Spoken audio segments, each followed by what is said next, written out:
Hello students, in previous lecture we have studied different type of flip-flop like RS flip-flop using NOR gate, RS flip-flop using NAND gate, then D flip-flop, then JK flip-flop and toggle flip-flop. With the help of the toggle flip-flop, there is a new modified circuit called as counter, and then we have studied different type of counters. So from that different type of counter, today we are going to learn about 3-bit asynchronous and synchronous counter by using these two circuit diagrams simultaneously. As you know that asynchronous counter is the counter in which clock input is applied to first flip-flop only and output of the previous flip-flop is applied to the clock input of the next flip-flop. But in synchronous counter, clock input is applied simultaneously to all flip-flops. Now let us see how to construct 3-bit asynchronous counter. First we have to decide how many flip-flops are necessary to construct 3-bit. As we know that single flip-flop is nothing but a 1-bit memory cell. Therefore, if we have to construct 3-bit counter, 3 flip-flops are necessary. And we know that single flip-flop can count 2 clock pulses. Therefore, 3 flip-flop can count 8 clock pulses. So, in case of asynchronous counter, all the flip-flops are toggle flip-flop. So, the JK input of this flip-flop connected to the positive VCC like this. But clock input is applied to first flip-flop only, and this is the output of previous flip-flop. That output is given to the clock input of the next flip-flop. And this output QB is applied to the next clock input of FFC. Okay students?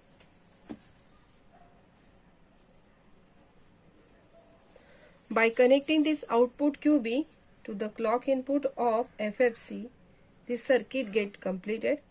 Then these JK inputs are simultaneously connected to positive VCC. Therefore, all these flip-flops are toggle flip-flop. Each flip-flop will give the change to opposite state for every negative edge of the clock pulse. Okay students?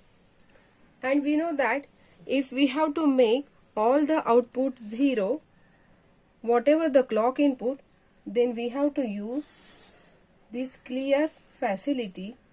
So for that purpose, in this circuit, all the inputs are connected here to this clear. Okay, these are the common input, and this clear is connected to the positive VCC, and this is a clock input applied to first flip-flop. Okay student, so in this way this is a circuit of 3-bit asynchronous counter. Now let us see how to construct 3-bit synchronous counter. In this 3-bit asynchronous counter, according to the definition, negative edge of the clock input is applied simultaneously to all flip-flops. And you can see here is a bubble. That bubble represents negative edge. Means when negative edge of a clock pulse arises, flip-flop will change its output to opposite state. But here is a little bit modification can be done with the help of basic gate called as an AND gate. Output of this flip-flop is given to J and K input, and here and this QA of FFA is nothing but one of the input of AND gate. And output of this AND gate is given to the J and K input of FFC. And this is output QC and QC bar of FFC. If you observe carefully, as this output QA is given to the J and K input, we say JB and KB of FFB, means we can say that if QA is equal to 1, J and K both are 1 for this FFB, at that time only this QB of FFB will change its state to the opposite. Okay students, so it is most important that this QA should be 1 to toggle FFB. In the similar way, both the inputs QA and QB are given to the AND gate. So to make this FFC toggles, both input QA and QB should be high. At that time, J and K becomes high or 1. So this FFC toggles and QC will change to its opposite state. Okay students. Now like this asynchronous counter, here is also clear facility. So here clear is given to the all flip-flop. This clear input makes all the outputs QA, QB, QC equals to 0 simultaneously, whatever the clock input. Okay students, so to make all the output reset, this clear input is used for all the flip-flops. As this is a synchronous counter, all the clock inputs are applied from the same clock input simultaneously to all flip-flops. Okay students. Now students, you can see the clear change as a comparison point of view in 3-bit asynchronous counter and 3-bit synchronous counter. In 3-bit asynchronous counter, clock input of the previous flip-flop is given to the output of the previous flip-flop is given to the clock input of the next flip-flop. Here QA is given to the clock input of FFB. This QB is given to the clock input of FFC. As here only 3 flip-flops are used, so the name is given here 3-bit asynchronous counter. And 3 flip-flop counts 8 clock pulses. So we can say that this is the mod 8 counter. Okay students, we can say that mod 8 counter.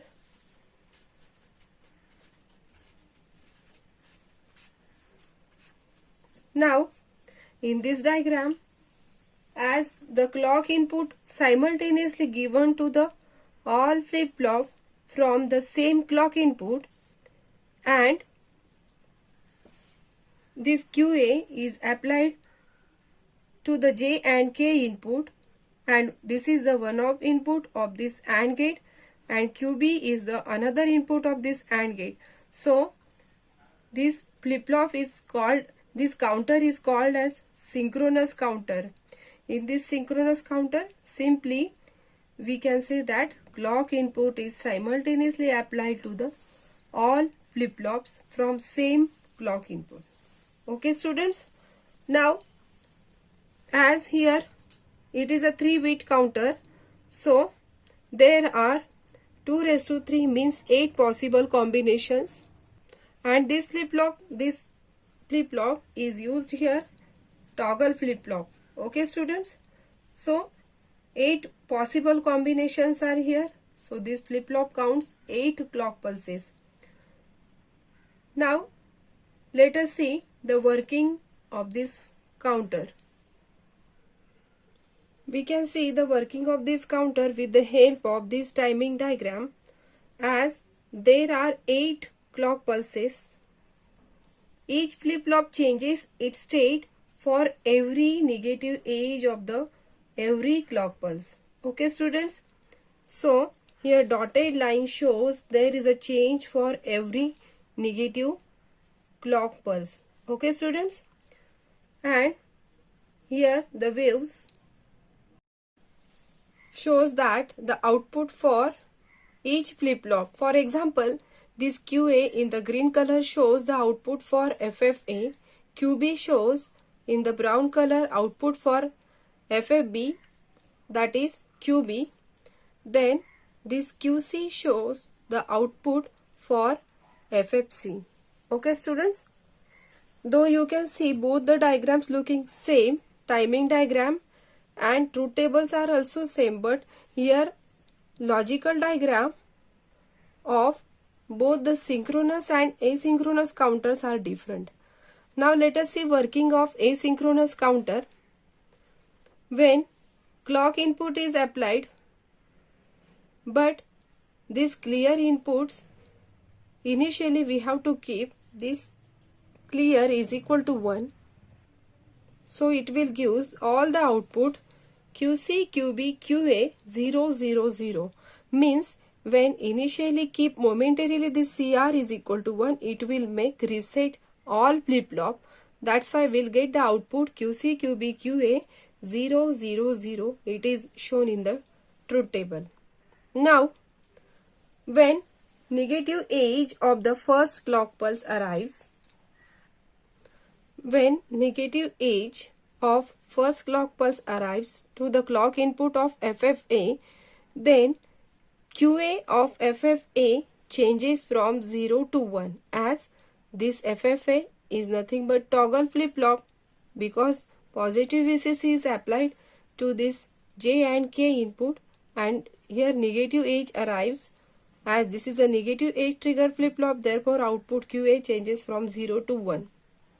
But output QA is given to the clock input of next flip-flop, as this is a positive change, so this positive change is given to the negative edge of clock pulse, so there is no change in QB of FFB. So FFB will not change its state to the opposite state. As there is no change in QB of FFB, so FFC also not toggles. Therefore, QC also remains same, and finally we'll get the output QC, QB, QA 0, 0, 1 for the first clock pulse.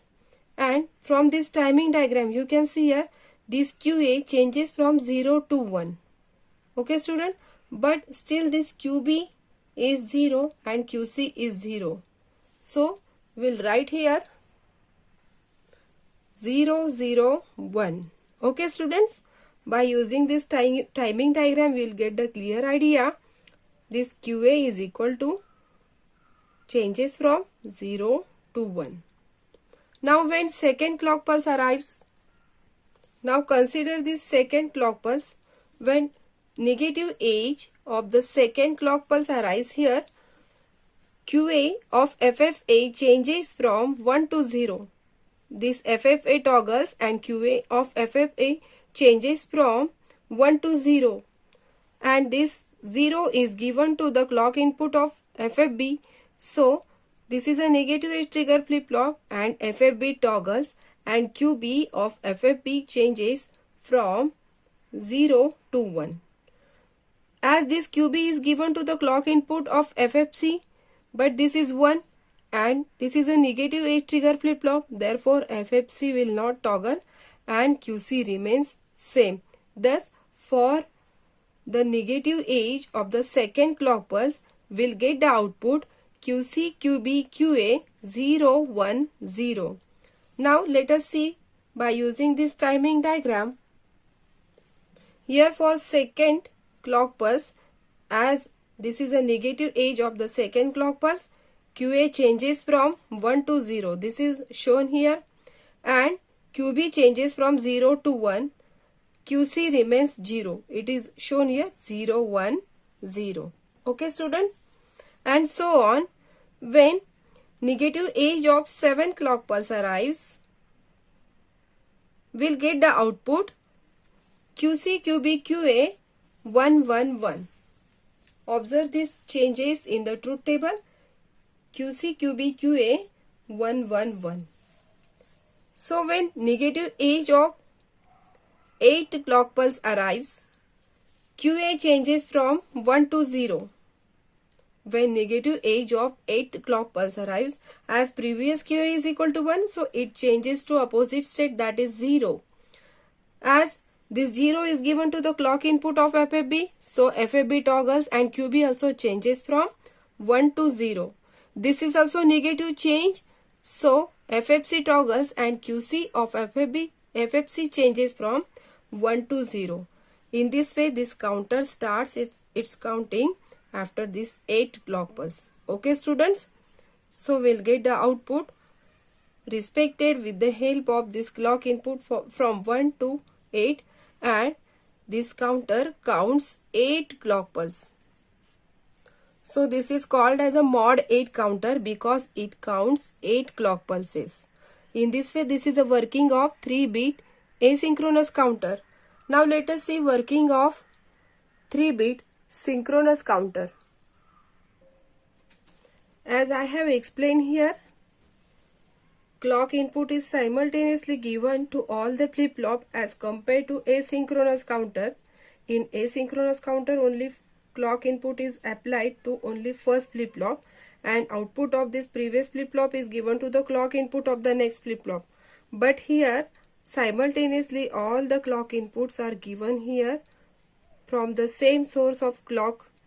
Okay, and only positive VCC is applied to J and K input of FFA. Okay students, here this FFB toggles when QA is equal to 1 and FFC toggles when QA and QB both are 1. Now let us see working of this 3-bit synchronous counter. Initially keep momentarily this clear is equal to 1 or connect it to the positive VCC. So it will make all the flip-flop reset. Means we'll get the output QC, QB, QA 0, 0, 0 independent on the clock pulse. When first clock pulse arrives at FFA, at that time this QA of FFA changes from 0 to 1. But since QA is equal to 0 at the instant of application of first negative edge of the clock pulse, so this QA 0, and at that time this JB and KB is equal to 0, and therefore this FFB will not toggle. Therefore QB does not change state. Therefore QB is equal to 0, and as this QB is applied to the one of the input of AND gate, so this output is equal to 0. Therefore JC and KC of this FFC is equal to 0. Therefore this FFC will not toggles, so QC remains same. Thus we'll get the output for negative edge of first clock input 0, 0, 1. This is the first case. Okay students, it is shown in the timing diagram. QA changes from 0 to 1. QB and QC remains same, so thus you can see this change 0, 0, 1, only QA is 1. Now when second clock pulse arrives, at that time this QA changes from 1 to 0. As this QA changes from 1 to 0, but at the instant of application of this second clock input, when negative edge of second clock pulse arrives, QA was equal to 1. As this consideration of previous QA, this QA is equal to 1. Hence JB and KB is equal to 1. Therefore FFB will toggle and QB of FFB will becomes 1. As this QB of FFB is equal to 1, so output of this AND gate is equal to 0 at the instant of negative edge. So because this QB is given to the clock input, QB is given to one of the input of AND gate. So as this output of this AND gate is equal to 0, so JC and KC is equal to 0. Hence there is no change in QC, so FFC will not toggle. So we'll get the output for second clock pulse QC QB QA QC QB QA 0 1 0. Okay students, now let us see in this timing diagram. For negative age of second clock pulse, this QA changes from 1 to 0, but this QB, according to this, QA is equal to 1 for this previous output. So this QA is given to the FFB, JB and KB of FFB. So this QB changes from 0 to 1. Okay students, so but previous QB is equal to 1 at the instant of application of the clock pulse. So this 0 is given to the AND gate. That's why JC and KC is equal to 0. There is no change in QC of FFC. So we'll get the output for negative age of second clock pulse 0 1 0 and so on. When negative age of 7 clock pulse arrives, we'll get the output QC QB QA 1 1 1 1 1 1. When 8 clock pulse arrives, this QA changes from 1 to 0, but at the instant of application applied of this 8 clock pulse, this QA is equal to 1. So JB and KB is equal to 1. This QA is equal to 1, JB, KB equal to 1. So FFB toggles and QB also changes from 1 to 0, and this QB at the instant of application of clock input is equal to 1. So both the inputs of AND gates are 1. So it will use the high or 1 at the output, and this 1 is applied to JC and KC. So these both are 1. So output of QC of this FFC changes to opposite state. Therefore, QC also changes from 1 to 0. As this FFC toggles, this QC changes from 1 to 0. In this way, we'll get the output QC QB QA 0 0 0. And we can say that this asynchronous 3-bit asynchronous counter counts 8 clock pulse, or this is a mod 8 counter. Okay students, so you can see the clear change in the diagram. Though timing diagram and truth tables are same, but here is a little bit change with AND gate and simultaneously applied clock pulse to the all flip-flop. Okay, so in this way, this is a working of 3-bit asynchronous counter and 3-bit synchronous counter. Now this is time for assignment. This is assignment number 3 from chapter 5th, paper 2. Question number first, define asynchronous counter. Explain 4-bit asynchronous counter with necessary timing diagram, truth table and logical circuit diagram. This question carries 6 marks. Question number 2, what do you mean by synchronous counter? Explain the working of 3-bit synchronous counter with necessary circuit diagram, timing diagram and truth table. This question is for 4 marks. Students, send me answer sheet in the PDF format. Okay. This is enough for today's lecture. In next lecture, we'll see decade counter and comparison of asynchronous and synchronous counter. Okay. Thank you.